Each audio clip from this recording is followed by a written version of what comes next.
လာပါကျွန်တော်ဒီနေ့ပြပြပေးသွားခြင်းတဲ့အကြောင်းကတော့ကျွန်တော်တို့ Bojan Academy Trainer သင်တန်းအကြောင်းကကျွန်တော်တို့၄နှစ်ပြည့်ခဲ့ပြီပေါ့နော် Bojan Academy Trainer သင်တန်းအကြောင်းကဘယ်လိုမျိုး trainer တွေမွေးထုတ်ပေးနေတယ်လဲပြီးရင်ဒီမှာသင်တဲ့ဆရာတွေကဘယ်ဘိုင်းတွေကိုတာဝန်ယူပြီးသင်ကြားပေးနေတယ်လဲဆိုတဲ့အကြောင်းကိုကျွန်တော်ဒီနေ့ရှင်းပြပေးသွားပါမယ်ကျွန်တော်တို့ trainer တယောက်ဖြစ်ဖို့ဆိုတဲ့အခါမှာကြောက်လို့ရှိရင်ကျွန်တော်တို့ mental ဘိုင်းတွေ ethic ဘိုင်းတွေပြီးရင် programming ရေးဖို့အတွက်ကျွန်တော်တို့ knowledge တွေပြီးလို့ရှိရင်ဒီကျွန်တော်တို့အစားအသောက်ဘိုင်းတွေအကုန်လုံးအရေးကြီးတယ်အဲ့တော့ personal trainer ဆိုတဲ့ certified ဖြစ်တဲ့ personal trainer တယောက်ဟာ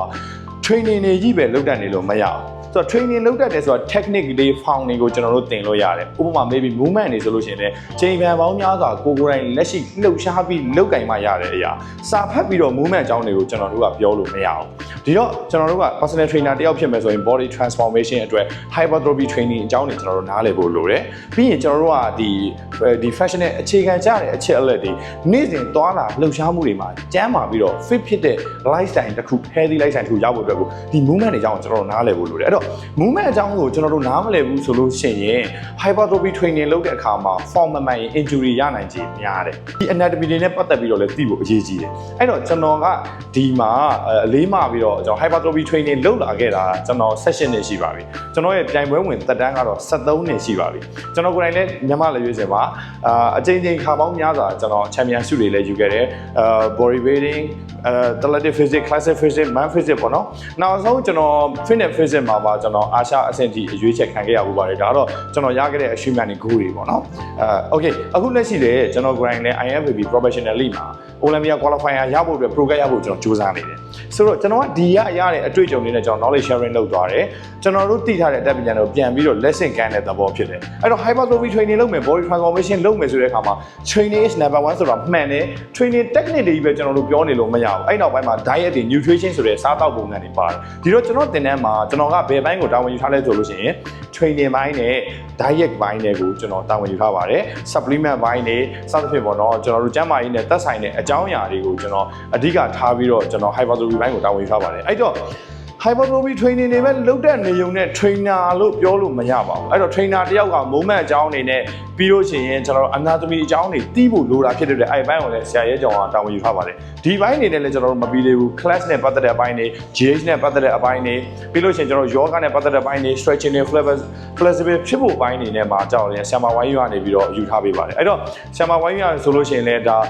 25နှစ်ရှိပါပြီသူရဲ့ဒီ endurance မှာလာခဲ့တဲ့ level တစ်ခုပေါ့နော်ဆရာရဲကြောင်ဆိုလို့ရှိရင်လည်းဒီ GH နဲ့ပတ်သက်တဲ့ဟာတွေ anatomy တွေကိုလုပ်လာခဲ့တာဆိုရင်10စုနှစ်တခုကျော်ခဲ့ပြီအဲ့တော့ကျွန်တော်တို့ကသင်တန်းကအခြေခံကဘယ်လိုပုံစံမျိုးလဲဆိုပြောလို့ရလို့ရှိရင်ကျွန်တော်တို့သင်တန်းကဥပမာပေးရလို့ရှိရင်ကျွန်တော်တို့ technical ဝန်ထမ်းဆောင်ဝေးပွဲနဲ့တူပါတယ်အဲ့တော့ technical ဝန်ထမ်းဆောင်ဝေးပွဲပြီးမှကျွန်တော်တို့ကဘယ်ကိုသွားမလဲ rehab လုပ်မှာလား body transformation ကိုသွားမှာလားဒါမှမဟုတ် GH လုပ်မှာလားဆိုတဲ့ဘိုင်းကိုပို့သွားခြင်းတဲ့လမ်းကြောင်းတစ်ခုကိုရွေးချယ်လို့ရအောင်တည်ဆောက်ပေးတဲ့အခြေခံအကြဆုံးသင်တန်းတစ်ခုဖြစ်တယ်လို့ပြောချင်ပါတယ်အဲ့တော့ကျွန်တော်တို့သင်တန်းကထွက်တဲ့ကလေးတွေကအခုဆိုရင်အယောက်900ကျော်ရှိပါတယ် level အသီးသီးမှာအောင်မြင်နေကြတယ် body building ထဲမှာလည်း body builder တွေမှာအောင်မြင်တဲ့ body builder တွေဖြစ်ကြတယ် trainer ထဲမှာဆိုလို့ရှိရင်လည်းလုံးဝကိုစိတ်ချရတဲ့ဒီ head trainer တွေ GH trainer တွေစသဖြင့်ပေါ့ movement trainer တွေအများကြီးပေါ်ထွက်သွားခဲ့တယ်အဲ့တော့ကျွန်တော်တို့သင်တန်းကိုပြီးတဲ့အခါမှာလည်းအခြားသောကိုရွေးချယ်စရာရှိတဲ့သင်တန်းတွေကိုလည်းတစ်ခုချင်းစီဆက်လက်တက်ရောက်လို့ရအောင်ကျွန်တော်တို့ကလမ်းစာကိုပထမဆုံးရှာပေးတဲ့သင်တန်းတစ်ခုဖြစ်ပါတယ်နောက်တစ်ခုကသင်တန်းပြီးတာနဲ့လက်တွေ့အသုံးခ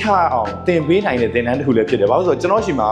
ဒီ training ဆင်းတဲ့အခါမှာကျွန်တော်ဂျင်ပါတယ်9ဘတ်တိတိ training ဆင်းရပါတယ်။ဒီ9ဘတ်ဆိုတဲ့ဟာတစ်ခုက body transform ဖြစ်ချင်တဲ့လူဆိုရင်တော့တေးသေးလေးကနေစပြီးပြောင်းလဲလို့ရတဲ့လုံလောက်တဲ့အချိန်တစ်ခုဖြစ်တယ်။အဲ့တော့အဲ့ဒီမှာတို့ရဲ့ movement တွေကကျွန်တော်တို့ပြင်တယ် training style တွေကပြင်တယ် diet style တွေကိုကျွန်တော်တို့ changes လုပ်တယ်။ဆရာရဲ့ကြောင့်ကနေပြီးတော့ knowledge တွေထည့်တယ်စာတွေသင်တယ်ဆရာမဝိုင်းကနေ yoga နဲ့ပတ်သက်တဲ့ sharing တွေလုပ်တယ်ကျွန်တော်တို့အပိုင်းကနေပြီးတော့ trainer တယောက်မှာရှိကြိုက်တဲ့ structure တစ်ခုကိုကျွန်တော်တို့တိဆောက်ပေးတဲ့သင်တန်းတစ်ခုဖြစ်ပါတယ်။သင်တန်းရဲ့သင်ကြားတဲ့ပုံစံလေးကိုဒီနေ့လာရောက်ရှင်းပြပေးတော့တာဖြစ်ပါတယ်။ကျေးဇူးတင်ပါတယ်။မင်္ဂလာပါကျွန်တော်တို့ရဲကျော်အောင်ဖြစ်ပါတယ်ကျွန်တော်ကတော့ Burma Fitness Center နဲ့ Burma Fight Club ရဲ့ founder တူလည်းဖြစ်တယ်လို့ Northern Academy ရဲ့ founder တူလည်းဖြစ်ပါတယ်ကျွန်တော်ကတော့ဒီမှာ Bojan Academy နဲ့ collaborate လုပ်လာတော့အခုဆို batch 22ပြီးမြောက်ခဲ့ပါပြီဒီမှာသင်ကြားရေးပိုင်းတော့ဆရာမင်းခန့်ရှိမှပြောသွားသလိုပဲကျွန်တော်တို့ group exercise နဲ့ပတ်သက်တဲ့training တွေscience application တွေအကုန်လုံးကိုကျွန်တော်သင်ကြားတယ်နောက်တစ်ခုကကျတော့ကျွန်တော်ဒီ muscle anatomy နဲ့ပတ်သက်တာတွေ muscle science နဲ့ပတ်သက်တာတွေ guide လုပ်ပေးရပေါ့နော် guide လုပ်ပေး ဆိုတာတယောက်ချင်းစီကို knowledge sharing သင်ကြားမှုပုံစံမဟုတ်ဘဲနဲ့သူတို့ကိုပုံမတက်မြောက်အောင် guide လုပ်ပေးတဲ့ပုံစံမျိုးသင်ကြားမှုမျိုးပြုလုပ်ကြပါတယ်ပြီးရင်ကျွန်တော်တို့ဒီမှာပါဝင်တဲ့ကျွန်တော်တာဝန်ယူရတဲ့အပိုင်းတွေကတော့ဒီ aerobic science တွေပါမယ်เนาะ science အနောက်ကဒီ application တွေပြီးရင် training တွေပြီးသွားတဲ့အခါကျရင်ကျွန်တော်တို့ဒီcall နဲ့ပတ်သက်တဲ့ fundamental exercise တွေscience based training တွေအကုန်ပါဝင်ပါတယ်ဆိုတော့ဒီမှာခုနဆရာမင်းခန့်ပြောသလိုပဲကျွန်တော်တို့ကဒီမှာအခြေခံ fundamental တွေအားလုံး structure တိစောက်ထားတဲ့ course ခုဆိုရင်လည်းမမှားဘူးเนาะအဲ့တော့သက်ဆိုင်ရာကျွန်တော်တို့ထပ်ပြီးတော့ apply လုပ်ချင်တဲ့သင်တန်းကျောင်းများစွာရှိပါတယ်အဲ့တော့အဲ့ဒါတွေအတွက်လည်းဒီမှာအများကြီးအထောက်အကူဖြစ်စေတဲ့သင်တန်းကျောင်းတစ်ခုဖြစ်ပါတယ်ထိုနည်းတူပဲကျွန်တော်တို့ဒီ fitness industry မှာကျွန်တော်တို့ဒီ10စုနှစ်ကျော်ဖြတ်သန်းလာခဲ့တဲ့တယောက်ချင်းစီရဲ့အတွေ့အကြုံတွေknowledge တွေကိုကျွန်တော်တို့ဒီမှာအကောင်းဆုံးသင်ကြားပြသပေးတယ်ကျွန်တော်တို့ကိုယ်တိုင်လည်းသင်ကြားမှုတွေကိုဆက်လက်ပြီးတော့လုပ်ဆောင်နေတဲ့သူတွေဖြစ်ကြတယ်တယောက်ချင်းဆရာမင်းခန့်ဆိုလည်းဒီမှာဒီ international certified training တွေကိုထပ်ပြီးတော့ apply လုပ်တယ်ကျွန်တော်တို့ဆိုလည်းဒီမှာဒီခုနပြောတဲ့ဒီsport master နဲ့ပတ်သက်တာတွေ orthopedic spine mobility နဲ့ပတ်သက်တာတွေ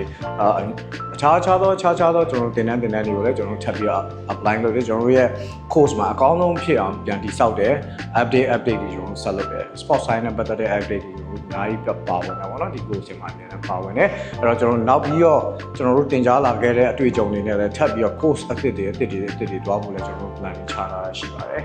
ကျေးဇူးတင်ပါတယ်အားလုံးမင်္ဂလာပါရှင်ကျွန်မနာမည်ကတော့ဝမ်ရီရဖြစ်ပါတယ်ကျွန်မရဲ့ဒီအားစားတက်တန်းပေါ့နော်အားစားတက်တန်းကတော့25နှစ်တော့ကျော်လောက်ရှိပါပြီကျွန်မအဓိက training တွေက strength and endurance training ကိုအဓိကပို့ပြီးလုပ်ဖြစ်တယ်ပေါ့နော်လုပ်ဖြစ်တယ်ညီမဝူရှူငယ်ရဝူရှူကစားရဲဂျွန်မာဆော့ရဲပြီးလို့ရှိရင်တွက်ကန်တို့ပေါ့နော်အဓိကအဲ့ဒါတွေညီမ training တွေပို့လုပ်ဖြစ်တယ်ပေါ့အခုကြီးလိုက်ခါမှာကျွန်မဒီ yoga ဆရာမအနေနဲ့ပြန်ပြီးတော့training ပြန်ပေးဖြစ်တယ်ပေါ့နော်အခုကအဓိက yoga အခုညီမတို့ဒီဘိုးချင်း academy မှာလည်းညီမကအဓိက stretching and yoga ကိုအဓိကဦးစားပေးပြီးတော့ဒီသင်တန်းသားတွေကို train ပေးပါဘိုးချင်း academy သင်တန်းမှာလည်းညီမတော့ဒီ yoga နဲ့ stretching and yoga ကိုတစ်စိတ်တစ်ပိုင်းပေါ့နော်ပါဝင်ပြီးတော့ဒီ trainer လေးကို train ပေးပါရရှင်ဟုတ်ကဲ့ကျေးဇူးတင်ပါတယ်ကျွန်တော်တို့ရဲ့ဒီ Bojang Academy trainer သင်တန်းကျောင်းမှာကျတော့ကျွန်တော် certified personal trainer course ကိုကျွန်တော်တို့4နှစ်ကျော်ခဲ့ပြီပေါ့နော်April 20မှာတော့ batch 23စမယ်အဲ့တော့ကျွန်တော်တို့ရဲ့ course တွေကိုကျွန်တော်တို့ကထပ်ပြီးတော့မခွဲတော့ကျွန်တော်ကဘာကြောင့်ဒီ course တွေကိုပဲဒီတိုင်းပဲဆက်သွားလဲဆိုလို့ရှိရင်ကျွန်တော်ကိုယ်တိုင်လည်းထပ်ပြီးတော့ဒီလေ့လာမှုတွေလုပ်နေတယ်လက်ရှိမှာလည်းကျွန်တော်ကိုယ်တိုင်လည်းစာအုပ်ဝဲတွေထပ်ဖြည့်နေတယ်ဆရာကြီးကြောင့်ဆိုလို့ရှိရင်လည်းဒါထိုင်းမှာသွားပြီးတော့ထပ်ပြီးတော့သူလူတွေအပိုင်းတွေကိုထပ်ဖြည့်တယ်ကျွန်တော်တို့ကတယောက်ချင်းစီမှာလိုအပ်တဲ့အပိုင်းကိုတည်တံ့ပြီးသွားတာဆရာမဝိုင်းကဆိုလို့ရှိရင်လည်းဒီယောဂနဲ့ပတ်သက်တဲ့အကြောင်းတွေကိုဒီ healing ပိုင်းတွေကစသူထပ်ပြီးလေ့လာတယ်ပေါ့နော်အဲ့တော့ကျွန်တော်တို့ရဲ့ထပ်ပြီးတော့လေ့လာလာတဲ့ update တွေကိုကျွန်တော်တို့က sharing ထပ်ထည့်သွားတာအဲ့တော့တခြားဒီ batch ကသင်တန်းသားတွေအနေနဲ့လည်းကျွန်တော်တို့ရဲ့ဒီသင်ခန်းစာအသစ်တွေကိုထပ်ပြီးတော့ပတ်စံသုံးထိုင်ပြီးထပ်ဝယ်ကြမလို့ပဲနဲ့နောက် batch တွေမှာလာပြီး join သွားလို့ရတယ်ဒါကျွန်တော်တို့ရဲ့ upgrade ပေါ့နော်ကျွန်တော်တို့ကလွန်ခဲ့သော4နှစ်လောက်တည်းကလုပ်ခဲ့တဲ့ course တစ်ခုကိုကျွန်တော်တို့ကဒီတိုင်းပဲသွားနေမယ်ဆိုအခုဆိုခက်နောက်ကျသွားတဲ့ပုံစံမျိုးဖြစ်မှာဒါကြောင့်ကျွန်တော်တို့ကိုယ်တိုင်လည်းကိုယ့်ရဲ့ low at scale တွေ availability ကိုကျွန်တော်ထပ်မြင်တယ်ကိုယ်ကိုယ်တိုင်လည်းလုပ်တယ်ပြီးရင် sharing ကထပ်ပြီးလုပ်သွားတယ်ဆိုတော့ဒါကျွန်တော်တို့ရဲ့စီမှာရှိတဲ့အားသာချက်တစ်ခုပေါ့နော်ကျွန်တော်ကတော့ Bojang ရဲ့ founder ဖြစ်ပါတယ်Bojang Academy ကတော့ကျွန်တော်တို့3ယောက်ပေါင်းပြီးတည်ထောင်ထားတာဖြစ်ပါတယ်ဆရာရဲ့ကျွန်တော်တော့ Burma Fitness Center နဲ့ Northern Team ရဲ့ founder ဖြစ်ပါတယ်အားလုံးကျေးဇူးတင်ပါတယ်ဗျာ